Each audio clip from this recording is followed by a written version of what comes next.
It was a migraine that led me to the neurologist and ultimately my diagnosis of multiple sclerosis. I was getting excruciating headaches when I was working out. Something was off.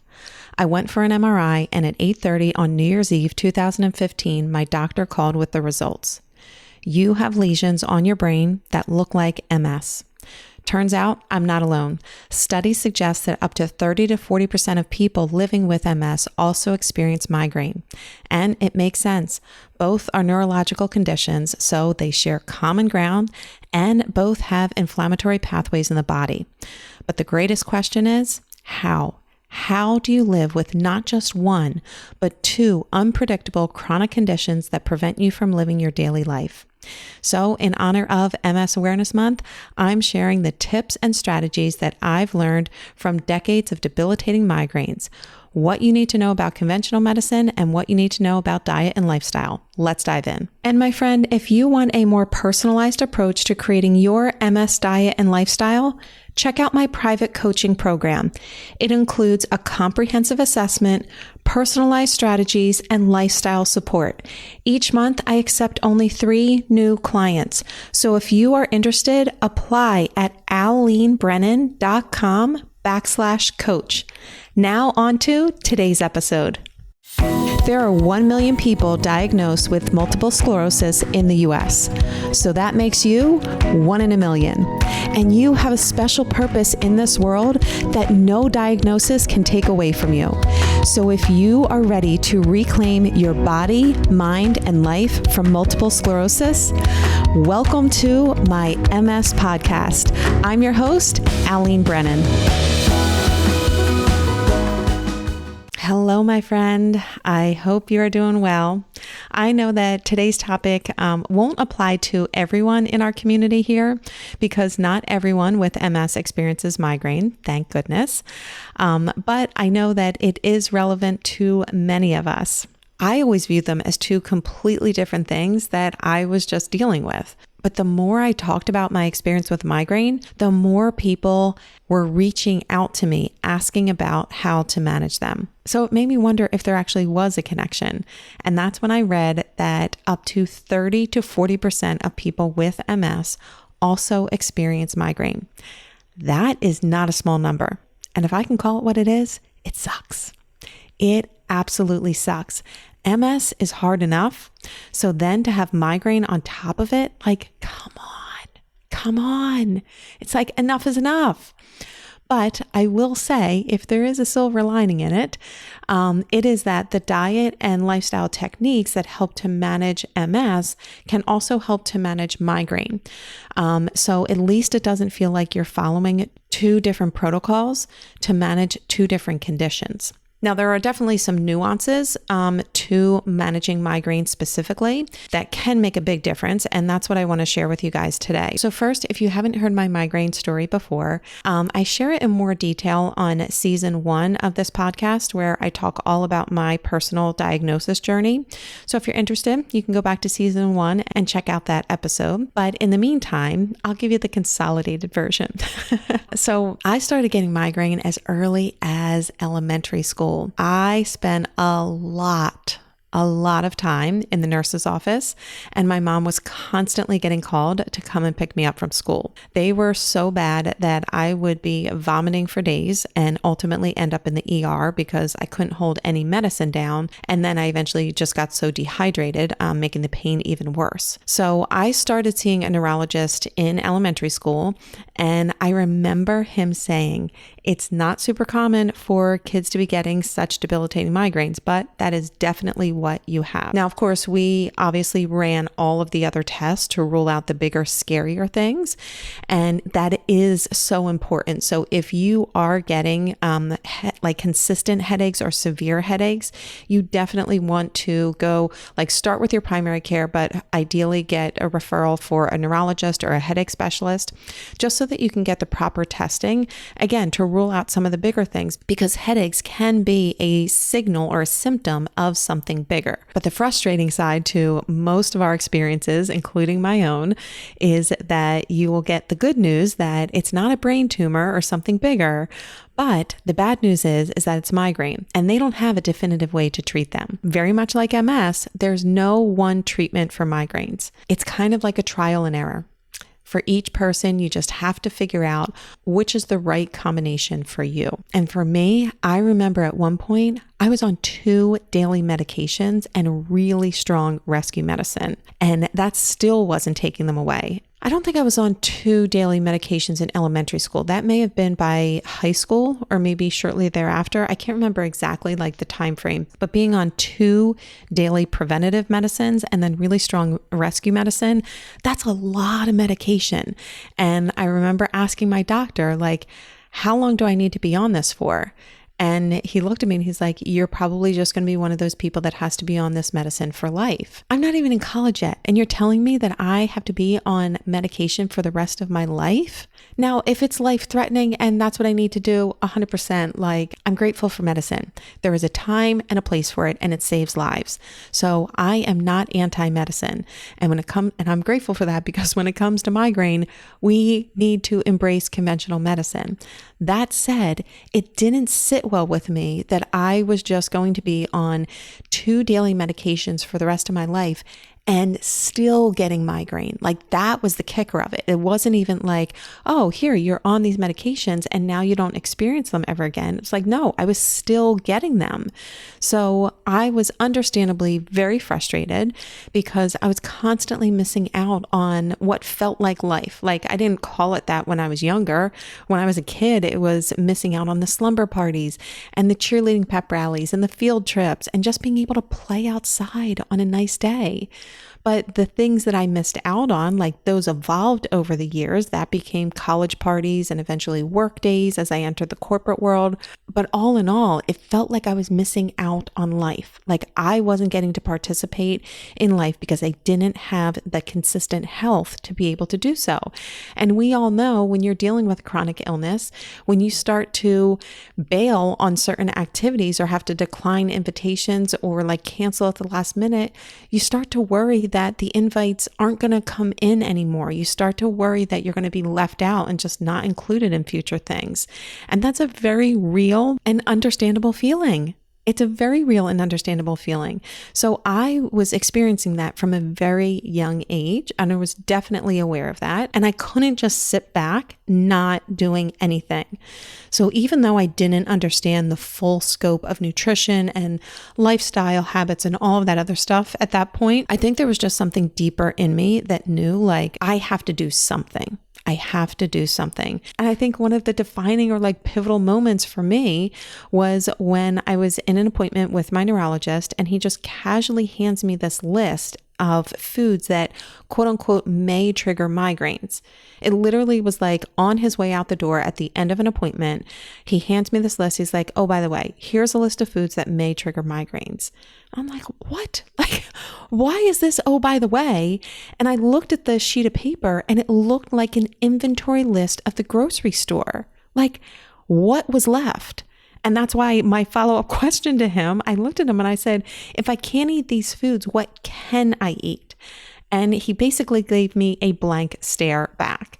So that's when I realized I needed to figure this out on my own, because he just handed me something that, like, it just intuitively made sense to me that if there's foods that can be triggering migraine, I don't want to be eating them. I need to figure out which of these foods, because it's hopefully not going to be all of them, but which of them trigger migraine for me.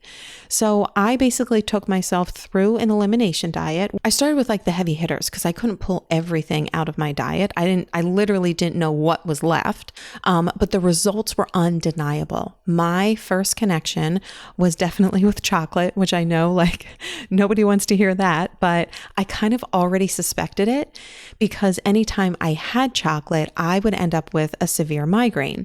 So when it really started to become apparent, it honestly wasn't as hard, because once you put the connection together, like, it loses its appeal. Like, if you were to tell somebody who doesn't experience migraine that they can't have chocolate anymore, that would be devastating to them.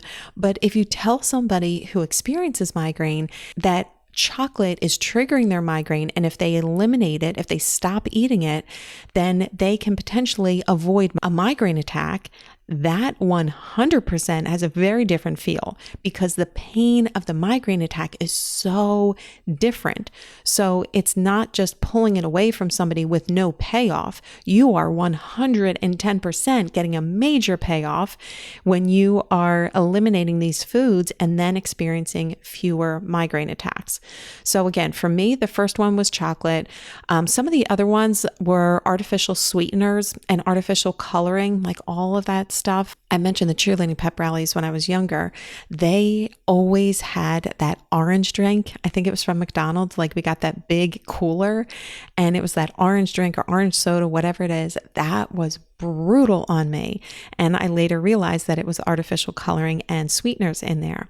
So unfortunately now, artificial coloring and sweeteners are in so many of our food products. They are in everything, it feels like. And that's why it can feel frustrating for somebody who's trying to figure out what their food triggers are, because if they're looking just at the surface, like, I don't understand, I can have this soda, but I can't have the orange drink. Like, what's the connection?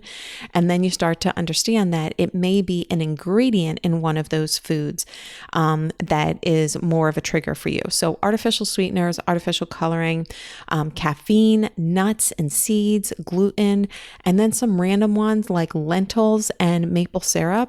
Those last two are definitely not common migraine triggers, but they 100% are triggers for me. So long story short, I eventually figured out which foods affected me and eliminated them. And in doing so, the migraine attacks became less frequent and less debilitating. So I was getting fewer of them. And then when I did get one, it wasn't as debilitating, and it was more likely to respond to medication and less rounds of medication. And what we know about migraine is that the fewer you get, the less likely you are to get another one. So the key is really on the prevention side. That is where also all of our power is. We have options to help prevent migraines. I think once you get one, in my experience, that is where conventional medicine comes in, because I have not found something that has been equally as effective as conventional medicine in stopping a migraine attack once it starts. There's a lot that you can do from prevention, but I think once it starts breaking the migraine attack, that is where conventional medicine really shines. So let's start to break this down a little bit. If you're living with migraine and struggling to understand the triggers, let's talk about what some of the most common triggers are. I'll give you a quick list here and then we'll dive a little bit deeper into the top 3.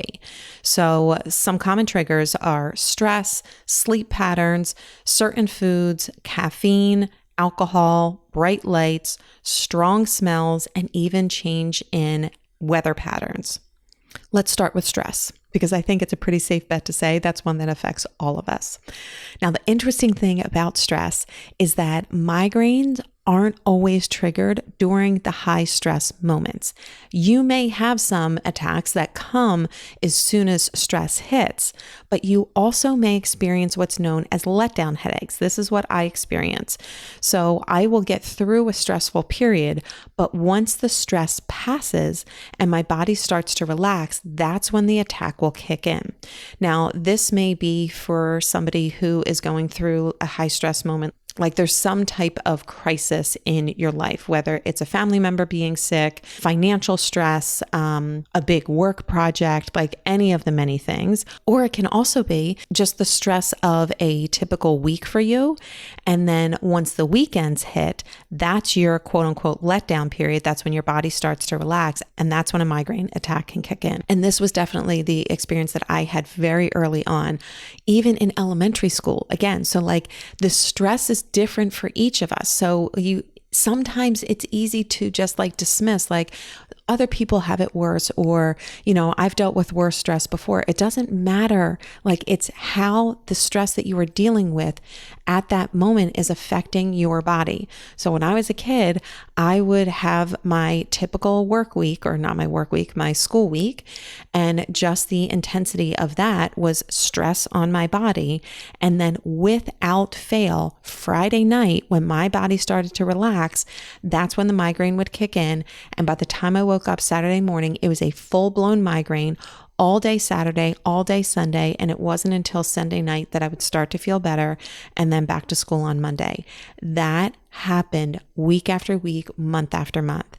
And that is what ultimately drove my parents to getting all of these tests to figure out what was going on, because they couldn't watch me continually being so sick every single week. But also they needed their weekends and their life back as well. It is really hard having a sick child every single weekend. Like, I was debilitating sick, and many times ended up in the hospital. So again, that level of stress is going to be different for each person, but it's just recognizing what it is for you. Stress is hard on the body. Even if you don't feel it in the moment, it's hard on the body. Now, it's easy to tell ourselves that we don't have time for stress management. Like, who has time to practice yoga or meditate when you're trying to get kids out the door in the morning, or you have a busy work schedule, or you have a lot of time commitments that you're doing at a volunteer project or family, whatever it is. It's like, who has time for that? I don't have time for meditation. I don't have time for like a mindfulness walk. It's true. It is easier for someone who has more time, but it's important that you make the time. We have to make the time to care for ourselves, because what's even more time consuming is dealing with a migraine that shuts you down for several days, or an autoimmune flare that you don't know exactly how long it will last. Now, the type of stress management that you do doesn't especially matter. I personally don't think that something like yoga is definitely more effective for everyone living with migraine versus meditation, or vice versa. It's not about like necessarily one being like the magic stress management technique. It's a matter of discovering what you're most drawn to and what you get the best results from. So for me personally, I find consistent exercise to be important.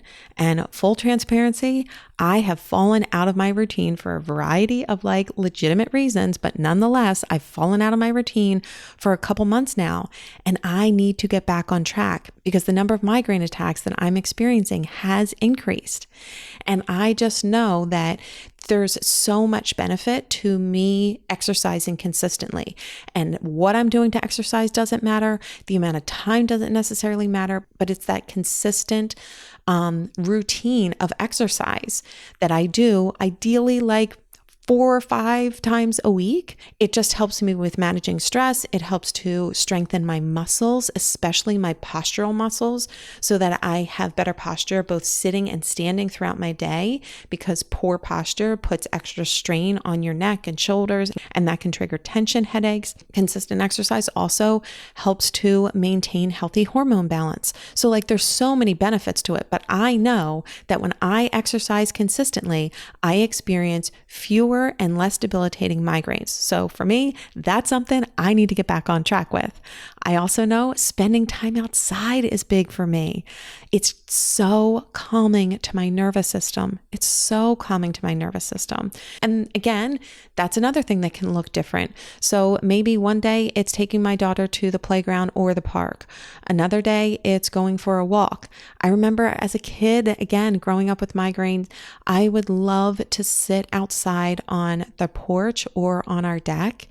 It allowed me to be outside, especially on the days that I had an active migraine. It would just feel good to sit outside and get that fresh air. And that was something that my dad always encouraged me to do. He's like, okay, come on, let's open up the windows, get some fresh air in your bedroom, or why don't you come down and just lay on there was a lounge chair that we had on our deck and patio. So yeah, just getting outside, that is calming to my nervous system and helps to manage stress, whether it's in the middle of a migraine attack or it's in my day-to-day life.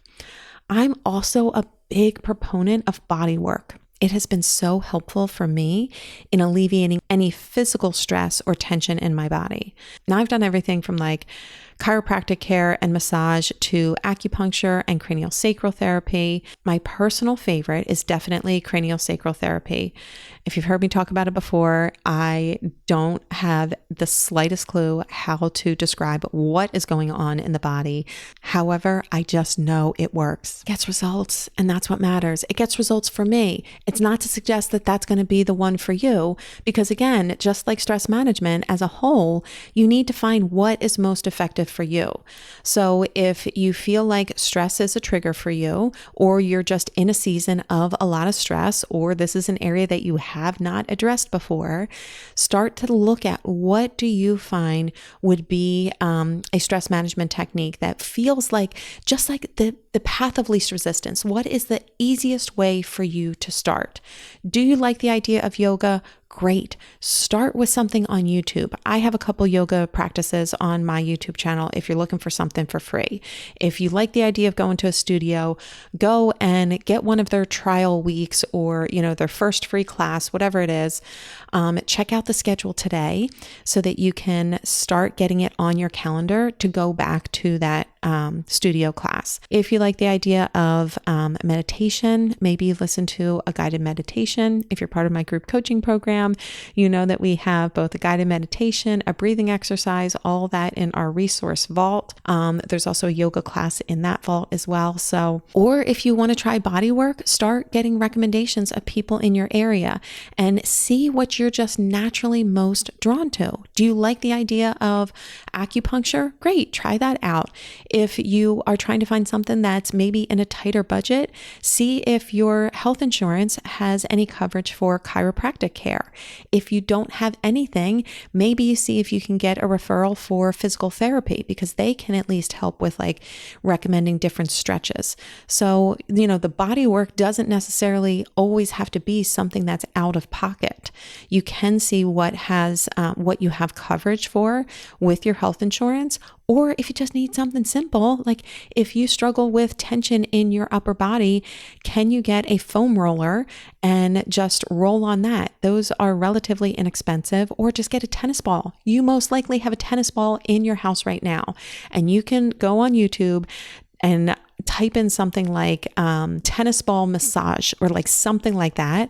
And it teaches you how to stand against a wall with the tennis ball between you and the wall to alleviate tension in your muscles. It's incredibly effective. And again, it's a tennis ball. So it doesn't have to be expensive. You don't even have to leave your house for it. You can find some things that are simple in your home. And again, like breath work, you always have it with you. If nothing else, take 3 deep relaxing breaths. If nothing else, just do that. Let's try one now. Deep breath in. Full exhale out. 2 more times. Deep breath in. Exhale out. Last round here. Deep breath in. Fill the lungs, fill the belly. Full exhale out. Exhale out longer than you think you can. Really elongate that exhale. It was 3 breaths. That was it. You always have the breath with you. It's free. It's always available. 3 breaths. It is that simple. Find something like that you can do consistently. I'm a big fan of habit stacking. So if you can find something that you already do on a daily basis, like every time you pick up your phone, take 3 deep breaths.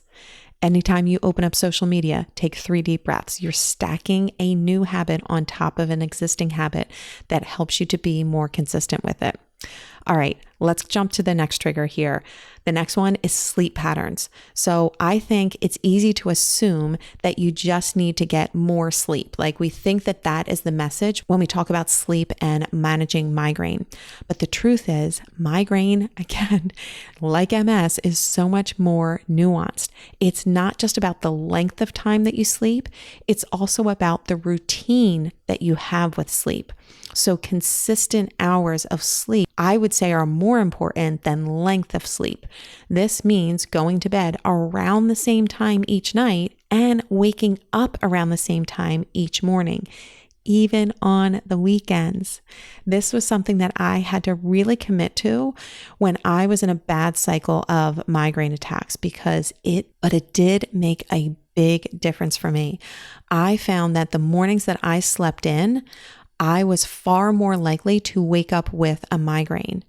But now that I'm not as prone to migraine attacks, I don't have to be as precise with it, but I'm also in a different season of life where I just naturally wake up around the same time. I never set an alarm. My body just naturally wakes up around that same time. So I don't have as big fluctuations as I did when I was in college or my early corporate years. It was far less different. But if you're struggling with migraine, this can be an important lifestyle change to consider. The next one, food. So when it comes to food, there are so many potential triggers. The list is insanely long. That is why, honestly, it's most helpful to have someone guide you through this process, especially when you're dealing with a health challenge that you're not feeling your best right now. That's why you're motivated to make the change, but it's a really detailed process. So I've worked with a lot of clients over the years in my private nutrition coaching practice, helping them to identify their specific food triggers. And while it's a really detailed process, it's also really empowering and super freeing once you know what your specific triggers are, because then you know that you can avoid specific foods that you know may be triggering migraines. So if that's something that you feel you want to discover and you need some help with, send me a DM or an email and I can share more of the details of what that looks like for you. But if you're trying to experiment in doing so yourself, just try eliminating one food for about a month and track your migraines during that month. And if after that month you notice that you are experiencing fewer and less debilitating migraines, you might be onto something. If you're not, you may need a little bit more time. And again, this is why having some guidance is really helpful for you to understand the amount of time that you need to have something eliminated to get the best results. But when you feel you're ready, you reintroduce the food back in and again, continue to track that progress. Now, when I take somebody through that process, I'm tracking not just I'm tracking not just migraine. I'm also tracking other things like sleep and GI and mood and skin and there's so many other things that we start to track because we don't always necessarily make the connection of food and different symptoms that we experience. So sometimes in this process, we find really obvious connections for food and migraine, but we also can discover some other things that may be triggering fatigue or GI issues or brain fog. It's a really interesting process to go through. I also help you identify what your tolerance is for each food, because you may find that some foods you have a high tolerance for and other foods you have no tolerance for. But my goal in working with you is to always help you maintain the most variety of foods in your diet. I don't want you on the most restrictive diet. I want you on the least restrictive diet that gets you the results that you want and need. So again, if that's something that you feel you need help with, maybe you've been struggling with it over the years, you can't quite pinpoint exactly which foods it is and what your tolerance is for each of them, but you're just sick and tired of dealing with the constant migraines, the constant pain, reach out to me and I can share more of what that process would look like. So those are the three top 3 heavy hitters when it comes to migraine triggers: sleep, stress patterns, and food. There are obviously many, many, many more, but I want to shift now to talk about ways to manage the day when a migraine strikes. Because this is one of the questions that I get so often, and I've gotten it a lot more now that I'm a mom. Because let's be honest, managing a migraine when you are living on your own is one thing. Managing it when you have a toddler is a whole nother beast. So my first recommendation is one that my doctor gave me. So I'm just passing this along from what we hear time and time again from so many doctors. And of course, it is important that you hear this from your doctor directly. That is who ultimately is giving you the best advice. But what I'm passing along is what was shared to me. And that is, when you have a migraine attack, if you have prescribed medication by your doctor, they most likely are telling you to take it as early as possible when you feel an attack come on. That's what my doctor told me, at least. She's like, Alene, I know that you don't want to be taking a lot of medicine. I hear that and I understand that. But here's the deal. The longer you delay taking a rescue medicine, the harder it's going to be to break that migraine. And in the long run, you're going to be taking more medicine because you're going to have to take repeat doses to help break that migraine. If you can take it sooner, like as soon as you feel that attack coming on, you are far more likely to be successful in breaking that migraine, not only like in general, but with just one dose of medicine. And if you are somebody that deals with trying to like quote unquote ration out your migraine medicine, because that is a very real thing, our wonderful insurance company loves to restrict the amount of migraine medication that we can get in a period of time. So oftentimes you feel like you need to ration it out. So again, talk with your neurologist. I don't know what medication they have prescribed you. I also do not have a clinical or pharmaceutical background. So I am speaking from my personal experience, which is one that I have found once I feel a migraine coming on, the sooner I take it, the more effective it is. So if that's something that helps you, it might just be a helpful little reminder here. The other thing is making sure that you have a support team in place. So if I know that I have a migraine coming on, I'm going to be doing everything that I can to start clearing out my calendar. If I have commitments coming up, I need to like delegate some things. I need to cancel some things. Like the sooner I do it, it feels like a stress is kind of lifted off of me so that I can rest sooner and not be in that perpetual cycle of like, oh my gosh, how am I going to handle this? Do I need to cancel? What's that person going to think? Like just rip the Band-Aid off, do what you need to do, and get your body into that state of rest and relaxation as soon as you can. Now, with a toddler or kids, it's different. They don't understand, or maybe they do and they don't care. Like, I don't know what stage your kids are at, or how sensitive they are to migraines. Maybe you have a house full of like really loud boys that are constantly running around. That's hard. That is really hard. So having conversations with your family members when you are not in the midst of a migraine attack, helping them to understand the importance of them creating some space for you and helping you through is going to be really important. So whether you have somebody that you can call to come and watch your kids when you need them, or if you have some boundaries set with your kids when you have a migraine attack, like this is what the house needs to look like when mom has an attack. I need you to do your own thing, hang out in the basement, hang out in the backyard, try to keep the house as quiet as possible. And if you can get a spouse or a friend to kind of help reinforce that during a migraine, that's going to be all the better. But my point is making sure that you are doing this when you are not in the midst of an attack, because that's just, it's harder on you. So having these conversations early and often will be really helpful. Now, if you're thinking of this from a work perspective, one of the things that I found to be really important and helpful over the years was making sure that I was staying as organized and productive as possible on the days that I did feel well. Because then, if and when a migraine did strike, then I didn't feel like, oh my gosh, I'm already behind on things. Now this is going to set me back even further. I really tried to keep up with my work. And if anything, always tried to stay one or two steps ahead. That's not always possible, but it did help. And then that also helped me to kind of feel like I proved my work ethic on the days that I did feel well, so that when a migraine came up, it didn't feel like I was bailing and I was just like constantly not fulfilling my work responsibilities or trying to shuffle my work off to somebody else's desk.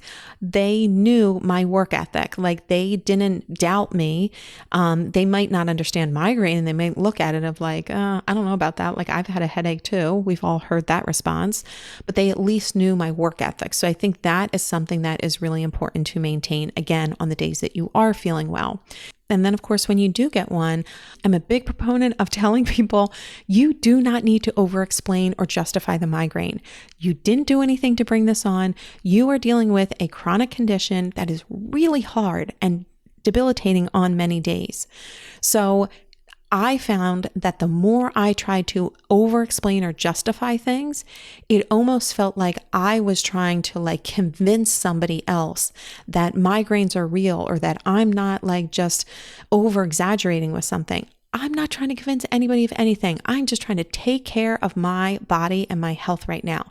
And right now, that means I need to get my butt home and in bed so I can get my medicine in me, rest, and get back on my feet.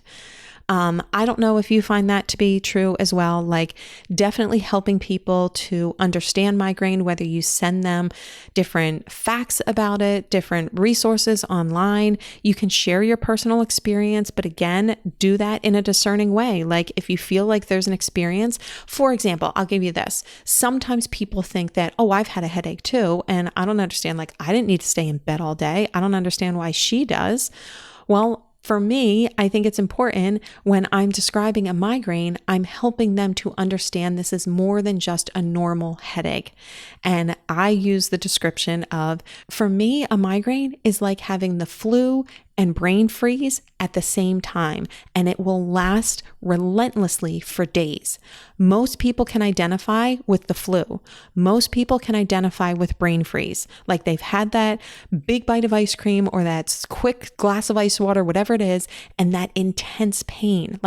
When you help people to connect with something that they can relate to, that is what helps to kind of shift their perspective on it. They think that it's just relating to a headache that they've had. They took 2 Tylenol and they were back without skipping a beat. But that's not what you have.